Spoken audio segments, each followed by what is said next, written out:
Hello and welcome to the final video of my Inktober 2019 series. Today I wanted to review all 31 of the drawings that I completed during the month of October. This was my first Inktober challenge and the first time that I used dip pens and India inks to create art. So I was thrilled I was able to complete the challenge, something I probably wouldn't be able to do unless I was newly retired. But I had great fun both creating art and also meeting new artists on YouTube who were also participating in the challenge. If you watched, liked, or commented on my videos, thank you so much for all the feedback. I greatly appreciate it, and I hope I responded to all of the comments that were left. So as you can see, I am wearing my official Inktober 2019 hoodie. This is a Jake Parker product, and this arrived about the last week of the month of October, so I was able to do my final drawings wearing this nice comfy the hoodie. So what I wanted to do today was quickly go through each of the drawings, talking about my inspiration, why I chose the images that I did choose, my process, how I created each of the images, and also what I learned and how I discovered my style. So I hope you enjoy. I hope it's not too long, and I hope that you'll come back for more art on my channel.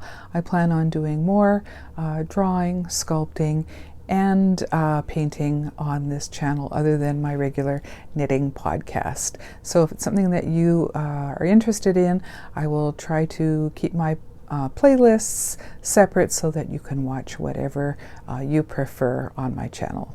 So thank you again for joining me, and I hope you enjoy. Take care. Bye-bye. My first image that I did this year, I wanted to start out big, and when I saw the prompt ring, it reminded me right away of Lord of the Rings. What I did was I found two images online that I combined into one. One, I saw this silhouette of the Fellowship, the 9 figures. It was just all black on the bottom. And then I saw the image of the actual ring, and I wanted to combine them somehow, so that's when I did a cutaway of the silhouette image and decided to have them walking through the ring. And this was a lot of fun to create because it combined both the fine work of just the regular inking and also doing my first foray into a background with watered down inks and letting them play both in black and the turquoise. I think it was the turquoise or the teal in the Bombay inks for this. So yeah, I'm pleased with this. This one probably took the longest to create because of all of the detail work. So let's see. The second prompt was mindless, and this one I did just a drawing of my actual knitting that was on the needles at the time. So I decided to mask this using some Eclipse masking paper. And so I masked out the needles and the knitting itself so that I could do a splatter background first, and then went in with my dip pen using black mostly, but also, if you notice, the needles do shimmer a bit. I use the Fine Tech watercolor metallic paints for the first time on those. Yeah. So overall, this was okay.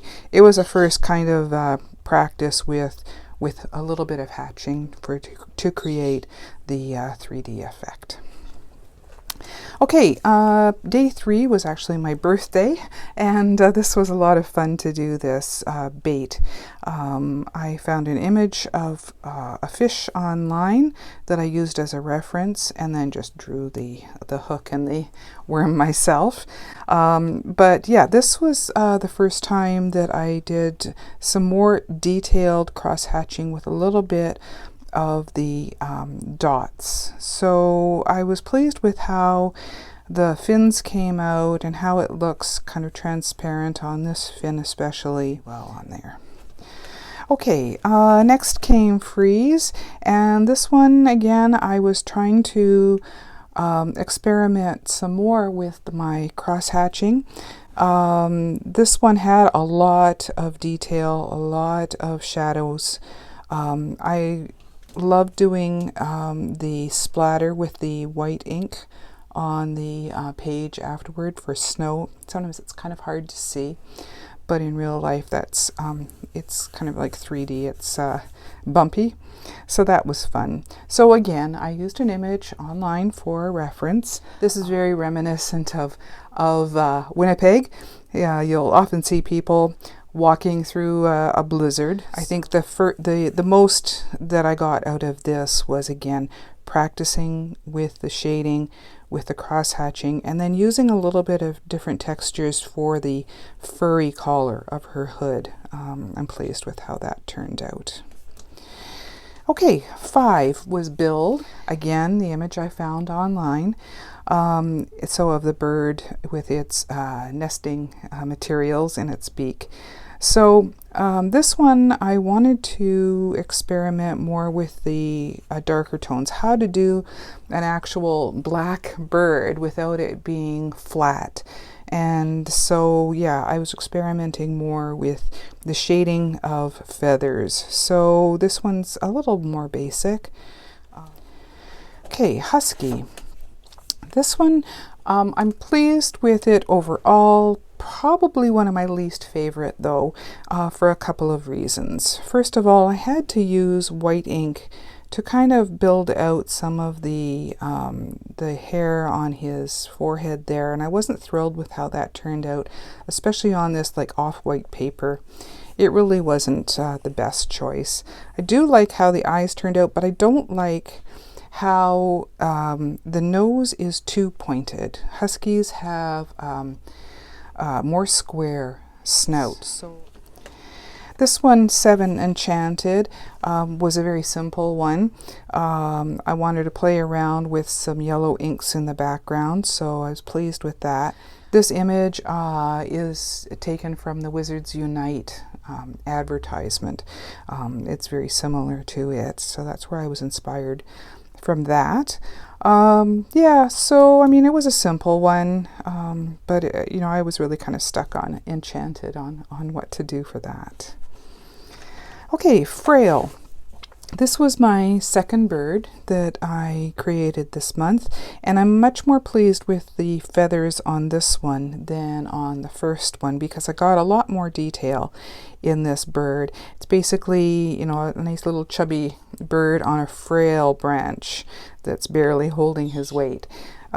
So yeah, I do like the way I got the detail of the feathers in this one. With a little more detail than my first bird. Okay, 9, Swing. This is taken from an advertisement. I think it was for a phone or something.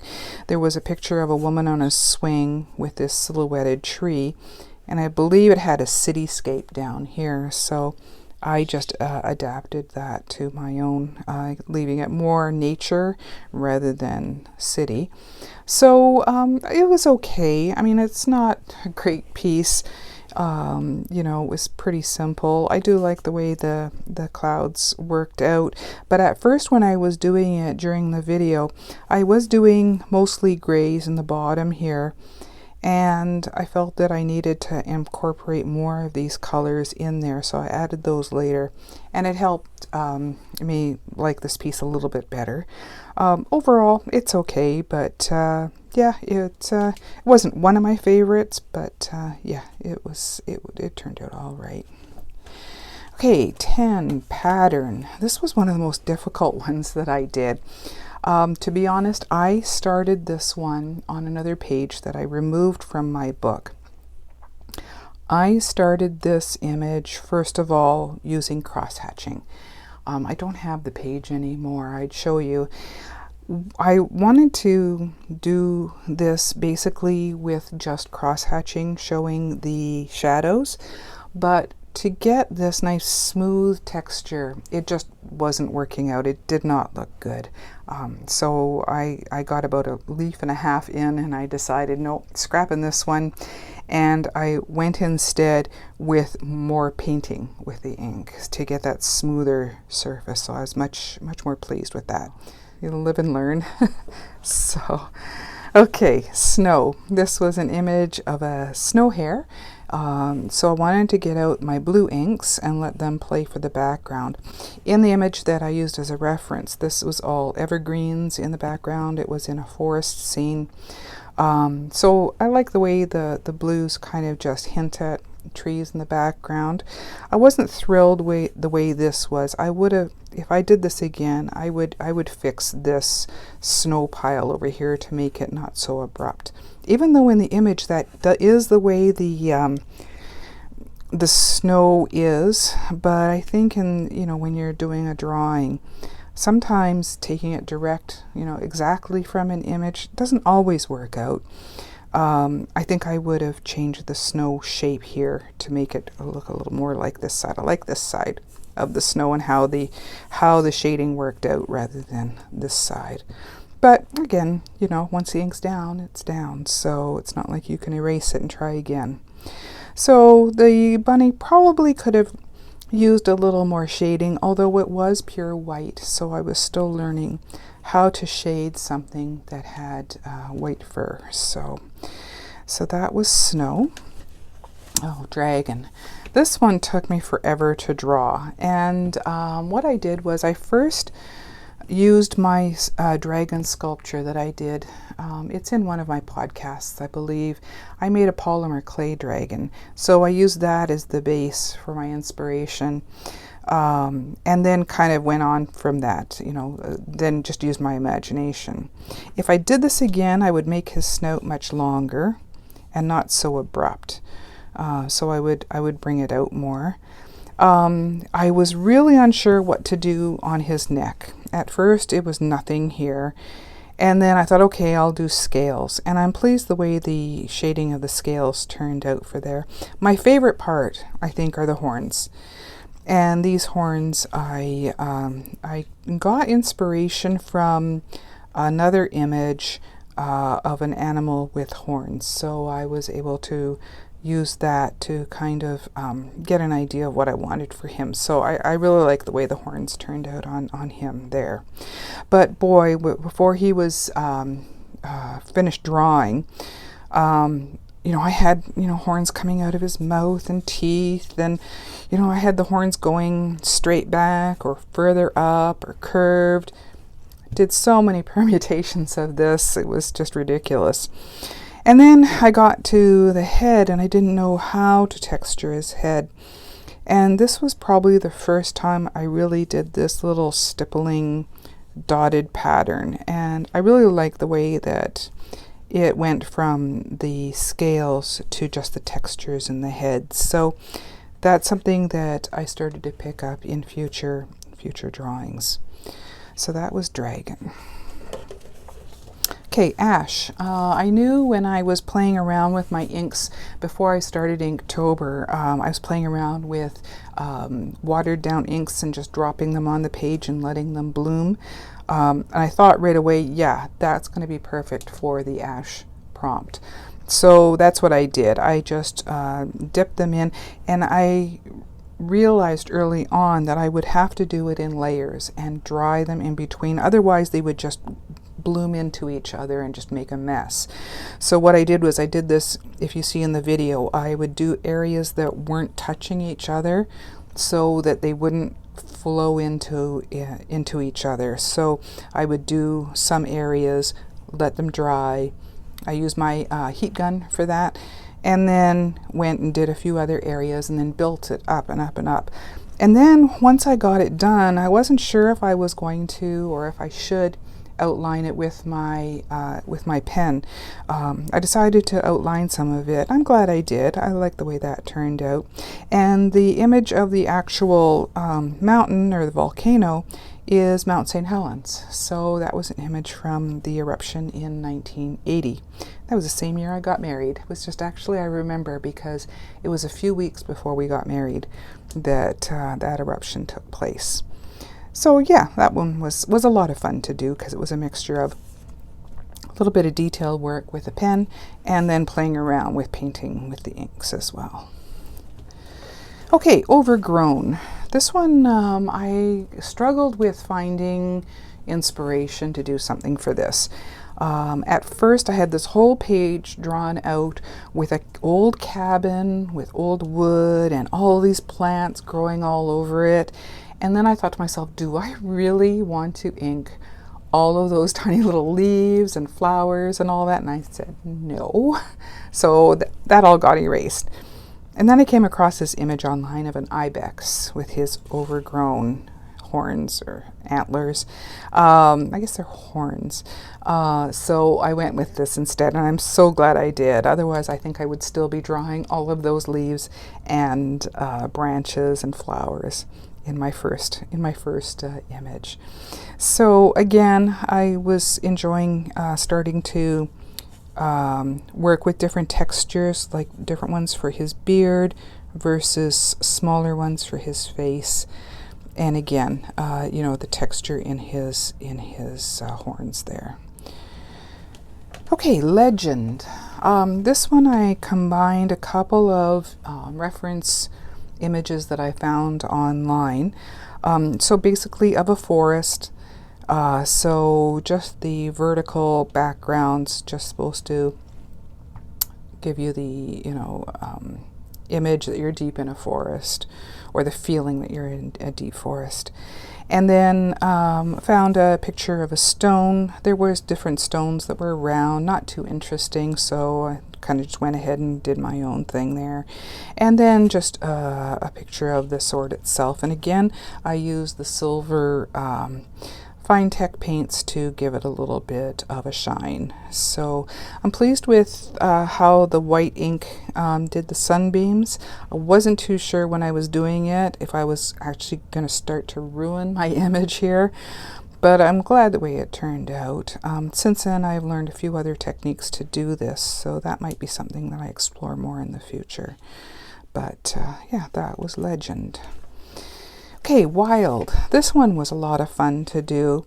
Again, I used an online image for reference, but this is where I really learned how to use the different texturing of the, you know, cross hatching, or, you know, using my pen in different ways. The long flowing wildness of his mane versus the small little dots, you know, on his face. And yeah, I'm pleased with how he turned out. Okay, then I continued on with some of those same techniques for ornament. One of my favorite Christmas ornaments, so I decided to do that one. And I had a photograph of it that I took of a lot of my ornaments last year on our tree. So what I did was it was filled with evergreens and behind it, and I didn't want to kind of hide the ornament, so I just, you know, hand drew, put in a couple of boughs of evergreen just to kind of give it some context, so it wasn't just floating in midair. So yeah, that one was it turned out a little better than I had hoped or had expected, because I started doing this stippling pattern on the inside. This is actually a dark blue. It's a blue and white ornament. And so at first I was doing this little stippling to signify this blue panel here that was the background of the reindeer, but it really didn't let the reindeer pop. So if you notice in the video, I started the stippling and then just decided to color it all in with the black solid, and I'm really pleased that I did that. It worked out a lot better. And then, keeping with a Christmas theme, Misfit. As soon as I saw the word Misfit, it made me think of a cartoon or a stop motion animation Christmas classic that I would watch every year since I was born in 1960. I grew up on Rudolph and Frosty and all of those traditional Christmas television shows, so of course the Misfit song came to mind right away. So I found an image of Rudolph online, and if you have seen the stop motion animation, the puppets were actually a flocked material, so that was a lot of fun to do the texture of the flocking. And then when I was doing it, then I realized, oh, I should make his his nose red. I was going to do it in black, and then I realized, oh, that pop of color is probably gonna look good. So I'm pleased the way the nose worked out, because it was a very smooth, highly reflective plastic. So I'm glad that that kind of portrayed that in my drawing. Okay, 19 was sling, and this is a Singapore sling. Again, I saw the image online, so it was fun doing the orange and the cherry. I'm not thrilled with the edges of the glass. If I did this again, I would round those off to make it look more realistic. And even though the image is pretty close to the reference, I think I would have straightened it out a little more doing this again. Let's see, doing, you know, I really love the way the ink flowed for the inside of the glass, because the reference image did show it was filled with ice. So of course the alcohol and the ice kind of make this pattern. So I was pleased the way that one turned out. The condensation on the glass I did with just the dots of white. You know, I'm so pleased with that. My favorite part probably is the cherry. The orange took forever to shade in, because I was at first using yellows and lighter oranges, and to get that deeper orange I had to redo the layers over and over again. But yeah, my favorite part is probably the cherry on that one. Okay, 20 was tread, and this one might be a little bit hard to see. This was an image taken from the poster for the live motion Lion King movie, and this is Mufasa's footprint where Simba steps into it and realizes he's got, you know, big paws to fill, that he has a lot of growing up yet to do. So at first it was, you know, a real pain to do all these pebbles and everything. But then as I got on, I learned how I didn't have to draw all the pebbles. At first I thought I had to. And then as I went, I realized, no, you know, you only have to do kind of a feeling that this is like a pebbled surface here, you know, dirt. So as I drew it, I think I learned a lot about portraying you know, different things like fur and dirt. So yeah, top part's not my favorite part. I think my favorite part is the end part as I went along, that I learned to kind of interpret that a little bit better. Okay, 21 was treasure, and this one I really used a lot of the metallic fine tech. I take my mom and dad to the library every 3 weeks. We go to the library, and he found a book on the treasures of King Tut, and he was returning it and said, you know, well, Maureen, you might enjoy this book. And it was a huge, beautiful, heavy book with big glossy pictures of all these incredible treasures from King Tut's tomb. And so I thought, oh, I love the way the end post, it's an end post from the lion bed. He had 3 ceremonial beds in the tomb, and the one was 2 lion heads. It's actually all their body. The lion heads are at the foot of the bed, and the bodies ran the whole length of the bed with their tails curling up at the head of the bed. So this is just 1 foot post from that. So I just love the blue in that, you know, along with the gold. So yeah, this one was a lot of fun to do. I had a real heck of a time doing this part. Had to kind of go back and forth a bit with my shading and coloring on that. But yeah, that was a lot of fun. Ghost. Okay, I was going to do, you know, a ghost. You know, Halloween was coming. But I'm a huge Game of Thrones fan, and love the Direwolves from House Stark. So of course I had to do John's Direwolf Ghost. And so yeah, this was taken from an image online of Ghost, and he has these beautiful orange eyes. And my favorite part of this is how those eyes turned out. I'm really pleased that I had a couple of shades of orange ink to be able to shade those and give them a little bit of realism in there. So yeah, I was pleased the way he turned out. Okay, Ancient. This is from a statue. I have the name of the statue in my original post. I can't remember it right now, but it's from a Roman figure that was a statue was created to be put in front of the Colosseum. So the emperor is sitting on his horse, and I don't know the significance of the bird on the horse's head, but it was on the statue like that. But I had a great fun doing this stippling technique here, and I really love the way that turned out. This one is one of my favorites. So yeah, I didn't do obviously the whole horse or the whole statue.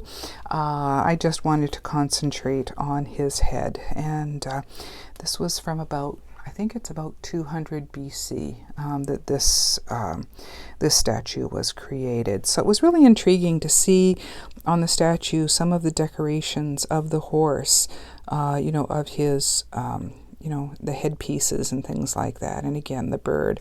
But not only decorations, they also did, you know, quite a bit on the veins and that in the horse's head as well. So that was quite interesting. So yeah, that one I was pleased with. Okay, this one was a lot more simple. Again, I went back to just the watered down inks to create the Stormy Clouds and the Funnel Cloud. This was taken, inspired by an image of an F5 tornado near me back in, I think it was 2007 in Manitoba here. We do have some tornadoes up here in Canada, and this one was quite devastating. If I redid this one, I would definitely not make this at an angle. When I was doing it, I should have straightened that out a lot more. But also I'm not thrilled with how the white ink turned out. I think I would have, you know, maybe left more white or regular like paper showing through on this rather than having to go over it with the white. So this one was so-so. Okay, Tasty. This one I found an image in one of the books I got out at the library on wildlife, and it's of a chipmunk eating an acorn, but it's actually not eating the acorn itself. The chipmunks, and I describe this in my video description of this drawing, the chipmunks actually look for acorns that have little burr holes in them that indicate that there's a little worm inside, and that's what they're looking for. That's the tasty part of the acorns. So this one, you know, I like the way his head turned out, and I'm pleased with his hands. Although in the image it had no, it didn't show his feet at all. So I think this is very strange here. If I redid this image, I think I would have moved the acorns in front of where his feet should be. Because I guess they're underneath his fur, they're hiding under, but when you draw it, again, if it's a photograph, it looks right because you trust your eyes for a photograph to be right. But when you draw it, I think it looks wrong because it looks like you forgot the feet. But I guess they're, like I said, underneath his fur. So I think what I should have done is to move some of these in front of where his feet should have been. So let's see, that takes us to dark. This one I was doing quite a few different interpretations of until I came across in another library book of this desert flower that only blooms at night. So I thought the flower itself would be fun to do. So yeah, this one was good. Doing this inside actually turned out better than I thought it would. It was a very strange like stamen that comes out of this flower. I think I should have probably made the background, you know, all black. I wanted it, at first I was going to write the day up here. That's why I left this open, and I should have, you know, filled this in when I decided to put the day on the bottom, but oh well. So yeah, it was okay. I mean, not great, but again, I really loved working with this stippling style, and I was now beginning to really feel that this was my style going forward, especially with this one. This one's probably my favorite. This one. This was an image I took of a zebra online, and I really had fun creating his stripes. And I really liked how the stippling on his nose worked out. It really reminded me of doing the ancient one, the horse statue. I really liked the way that turned out, so I'm glad I did that for his muzzle. And also I was pleased with how his mane came out. I really wasn't sure how that was going to work, because there are some parts of it that are white, and so to, you know, show that, I think it turned out okay. So yeah, I'm really pleased how his eye turned out. I think the eyes, when you're doing an animal, or I don't really do people, so when I do animals, I think the eyes are the most important. And if you notice on a lot of my videos, I start with the eye and work my way out. So yeah, I think this was one of my favorites. Right, okay. This was day 28, and this was of a loon. We have lots of loons here in Canada, so I thought this was really going to be fun to do. I think I should have made more effort to make the background of the water look more watery, but I really wanted to concentrate on the mama loon with the little baby on the back. But just doing it in the black and white ink, it is really difficult to see the baby, unfortunately. It's more done in the stippling effect, and then the mom is done with solid colors. So this one, I wish I would have been able to highlight the baby a little bit better, the little chick, but he is a really young chick. It was just fluff in the reference picture, so that one was a little more difficult to create. Injured. Oh, this one was so hard to reference online. I was looking at images that I really didn't want to see. I didn't know what to do, and I really enjoy drawing animals, but oh boy, I did not want to go through and Google injured animals. And so I was really happy when I found this one, because it wasn't gory and I love owl's eyes. So again, you know, I wanted to concentrate on making that pop with the only color in the image. This poor guy, he had lost an eye, and he was wrapped up in a towel. So it was kind of fun to do the towel. I wish I had done it a little better, but I think it came across okay. But yeah, I really am pleased with, you know, with the eye and the texturing of his feathers. Okay, catch. This one was fun to do.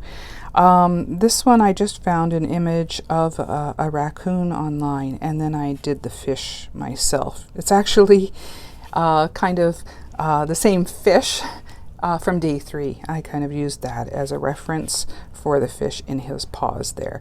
And this pose was inspired by a little statue that my mom and dad had when I was young. And when they were downsizing and moving into an apartment from their home, I made sure that I took this little statue before they sent it off to Goodwill.